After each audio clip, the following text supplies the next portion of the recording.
Okay, good morning to everyone. In the yesterday's class, we were discussing about the renewable energy sources. Okay, today we'll try to finish the non-renewable energy sources. Which are those non-renewable energy sources, and which are the examples? What are the drawbacks? That will go ahead. So, when you're talking about the non-renewable energy sources, um, it is always it cannot be generated again and again from the same source. So this is very important. Again and again, it cannot be generated from the same source. Best example is the petroleum products. That's the first one. Second one, that is coal. Then the third one is uranium. When it comes to the uranium, uranium is used in the nuclear power plants, and the coal is used in thermal power plants. And the petroleum products, what we are talking about, this has been used in your vehicles, as well as in some of, if you say the MRPL, that is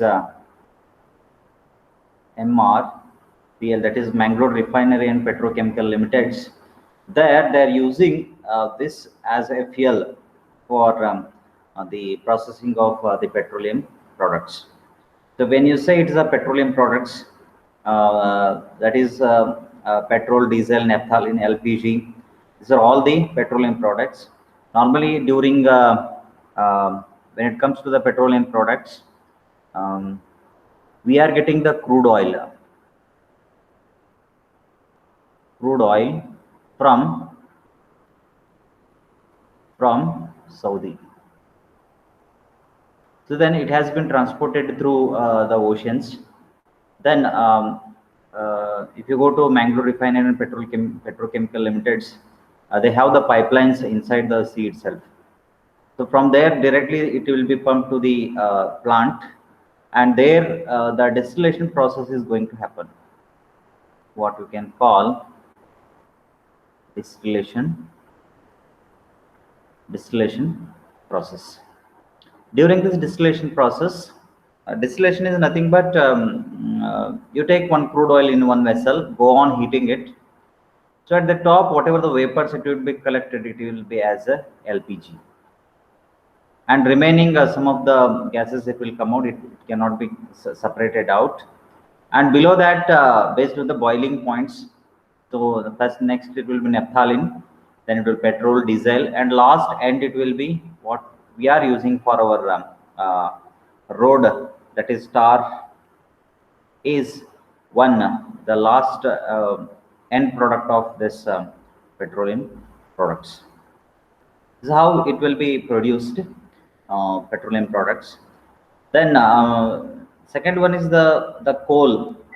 We are completely dependent on this coal, because 70 to 80% of India, it is completely dependent on our coal-based energy generation, and we have to take care of this coal, because it. I already said in the first class, coal itself is dangerous for the what we are talking about, the global warming and the climate change, because uh, in India we have around uh, 20 lakhs of metric tons of coal is being used every day for the power production. So with that, we are releasing around more than what we can call uh, uh, 1 lakh tons of CO2 being released to the atmosphere. So when we are talking about this, uh, then this much of carbon dioxide, if you are releasing to the atmosphere, there is a lot much happening to the climate change as well as the global warming. Then we have to reduce this, whatever the usage of this in the next generation, and always we have to target for the renewable energy sources. Next, come to the uranium. Uranium also plenty of available in the other countries like Australia. If you go to Australia,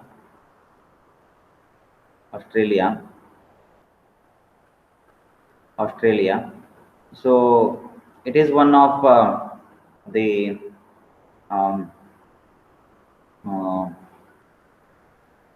the country where the major producer of uranium, and our India is importing 20 to 30% of uranium from the Australia itself. In India it is available if you go some of the Hyderabad region, and so you'll get some of the uranium uh, uh, what you can call uranium based places are there. If you dig around um, half a kilometer in the earth crust, you are getting this uranium. In India, but it's very less. But when it comes to the uranium power production, uh, the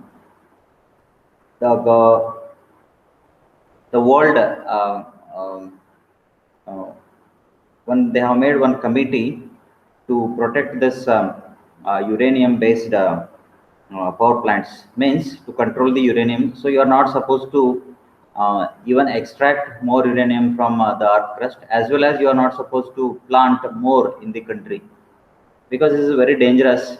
uh, uh, Safety is very important, so some restrictions are there. We cannot use it more. That is why in India we are using more coal-based. It does not require more production as well as the safety. Uranium requires a lot of safety. If you are using it, that is why they have made some restrictions. So of course, when it comes to the coal, we'll get the coal from the Chhattisgarh. So of course, in the earth crust we'll get it. Um, while get the earth crust means the coal is a combustible black or brownish black sedimentary rock. It is sedimentary rock composed of carbon as well as hydrocarbons.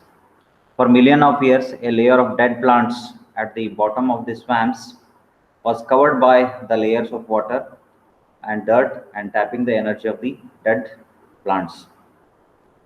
When you say in the long million of years, if the dead plants are there in the earth crust, then normally what will happen is that uh, um, inside lot of gases it will be there. When it combines with that dead plants, uh, normally when it is there in the earth crust, it will be the absence of air, then automatically it will convert to the coal.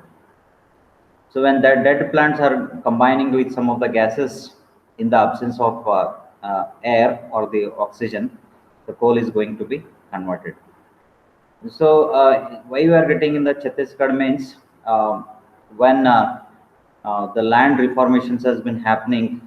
If you go back to the history, that area is having more plants, and it has been buried or it has been destroyed when the land reclamation or um, land recover or the new land is happening. So in that cases, there that region is having a more dead plants. Thereby, we are getting the more coal from Chhattisgarh. So of course, the main disadvantage is that it is of 57% carbon dioxide in the air. So whatever it is happening, what we are talking about, CO2, which is responsible for the global warming, and we have to reduce. If you are talking about it, will be 57%.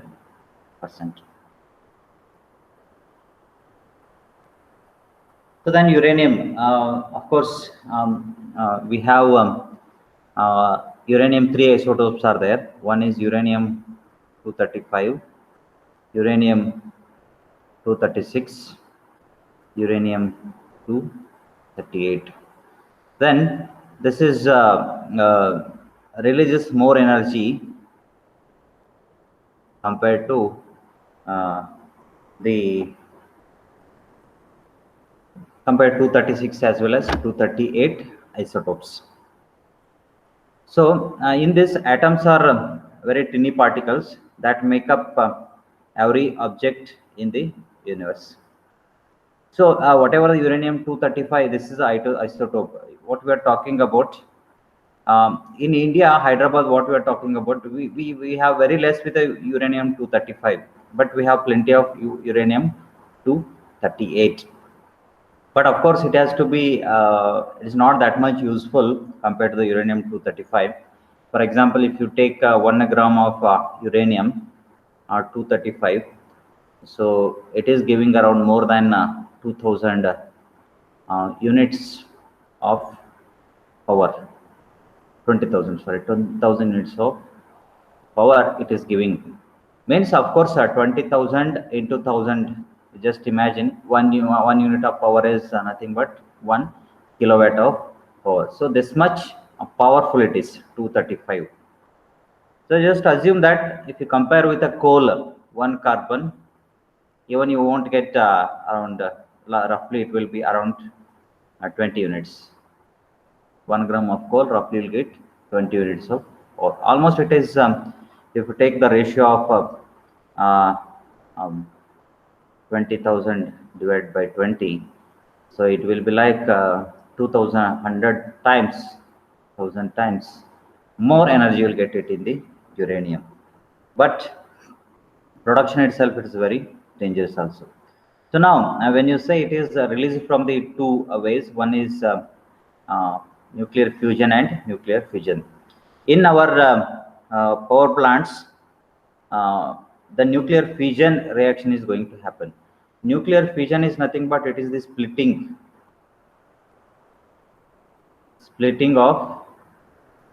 of the uranium to 35. For example, you have one uranium is there. If you bombard, if you apply energy to this, so it is going to 2. Once it is making 2, then in between the energy is going to release. So if you once the energy is released, so then it will be captured. It will be captured. So then you will get the whatever the power what we are talking about. So the nuclear fusion, it is combining of 2. If 2 are there, it is going to combine 1. So when it is combining, so the energy is going to reduced. So then that we can call it as nuclear fusion reactions. So normally in our whatever the power plants, nuclear power plants, what we are talking about, so this is the nuclear fission reactions. So advantage, even a small amount can release, even though energy light up with 1,000 of energy for a month. 1 kg of uranium just is equivalent to 235, corresponds to 2.7 million kg of coal. Just imagine. So 1 kg is equivalent to 2.7 million kg of equivalent of the coal. Just imagine that we already discussed, that is uranium 235. So 1 kg of uranium is equivalent to 2.7 million kg. Just imagine that it is 2.7 into 10 power 6 kg coal equivalence. So disadvantage is after using it in a nuclear reactor, then also it is a radioactive substance and it's very dangerous for the human. This is very, that is why the in the world it is restricted in countries. Uh, if you want to establish one nuclear power plant in India, you are supposed to take the permission from the international agencies. So they have restrictions are there. You're not supposed to trade also. You're not supposed to borrow also. So some of the conditions are there. Even if that is going to satisfy, then only you have to use it. For example, Carbonyl accident and Fukushima plant, Fukushima in Japan. Fukushima, that is in Japan, that is one accident has been happened in the reactor, Fukushima reactor. So that leads to a huge uh, what you can call as the radiations which are coming from that uranium 235, killing off for more than 50 or 60,000 people. Then in India you can say that it is a Carbonyl accident, that is a nuclear power plant in Bhopal what we are talking about. So this is some of the importance of uranium reactor. So then if you say what are the differences between the renewable and non-renewable energy sources. First definition is that it is a renewable energy can be generated continuously, uh, practically without decay of source. Then non-renewable energy can't be generated. That is one difference, and it is responsible for 3 to 4%. Sometimes it is 0%. You can add that. Sometimes it is 0%, and it is responsible for 91 to 94 carbon dioxide to the environment. So of course, global warming it is not responsible. It is one global warming as well as the climate change. What we are talking about, it is completely related to uh, um, the non-renewable. That is why India has been restricted. India got the permission only up to 2031. Up to 2031 only you are supposed to use the coal. That is an agreement has been happened.